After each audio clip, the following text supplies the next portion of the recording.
Shalom, friends. Idol worship, demons, leeches. What more could you ask for in a page of Talmud except perhaps the contemporary thoughts and opinions of a woman? But 3 out of 4 ain't bad. Welcome to Daf Reactions, Avodah Zarah 12. Just like Mordechai in the Purim story wouldn't bow before Haman, side note, boo, because Haman was wearing idolatrous bling, you gotta be super careful not to give anybody the impression that you're bowing in front of an idol. For example, it's the year 200 CE and you are wearing sandals. Your Birkenstocks are made out of driftwood. Now you got a splinter in your foot and you got to bend down to pick it out, right? But you can't because there's an idol right over there and people might take that the wrong way. Somebody might get the impression that you're doing a bow in the idol's direction. So you got to turn your face away from the idol to take out said splinter. And then maybe also say loudly something like, "It was just a splinter. Truly, that's all this was. Don't read too much into this. It's not that deep. I am not bowing.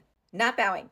Okay?" If you're feeling dehydrated and you find yourself in one of those city squares with a fountain that is a statue and the water comes out of the mouth of said statue, what you should definitely not do is go up to the statue and put your mouth on the mouth of the statue in order to drink the water. Don't do that. It's gonna look like you're making out with Zeus or whomever. And honestly, Zeus gets enough action as it is, don't you think? Next, we learn not to drink unfiltered water out of random pipes. It turns out, in addition to warning us about bad optics and idol worship, this stuff is also about public health. What is the sage's concern about drinking out of random pipes? I mean, you and I might guess a few, but what is their concern? Accidental leech swallowing.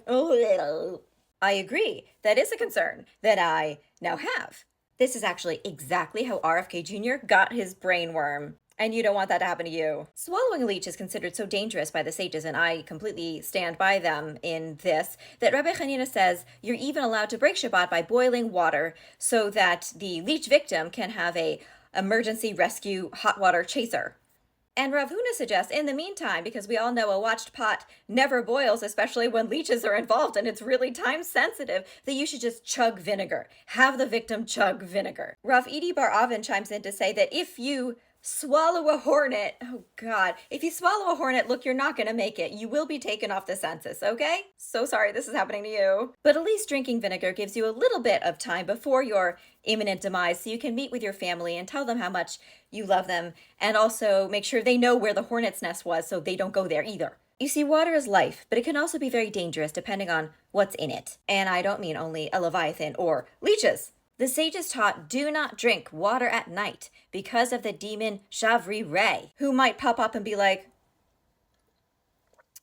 "You rang?" The best case scenario is that you're sleeping next to another person and you can wake them up and say, "I'm thirsty," which will, scare away Shavri Ray. Clarify for them what type of thirsty you might mean. Maybe it's both, in which case, good for you guys. But if you are sleeping alone, what to do? The sages say you bang on the water jug with the lid of the water jug and use a magical incantation. Funnily enough, making loud noises and utilizing magical incantations is also the method I use in the middle of the night when my dog needs to pee and I want to alert any skunks that might be in the vicinity to please leave. The incantation utilized is one we have spoken about before on this channel. You take the demon's name and you reduce it, letters by letters, until there's basically nothing left of said name, and then the demon goes away.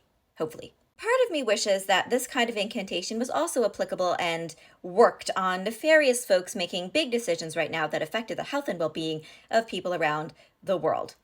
I've tried it, but so far to no avail. Nobody is more disappointed in that than I. But maybe I just need to try harder? Or maybe we need to try collectively. For science. This is a public health matter. Thank you for your attention to this issue.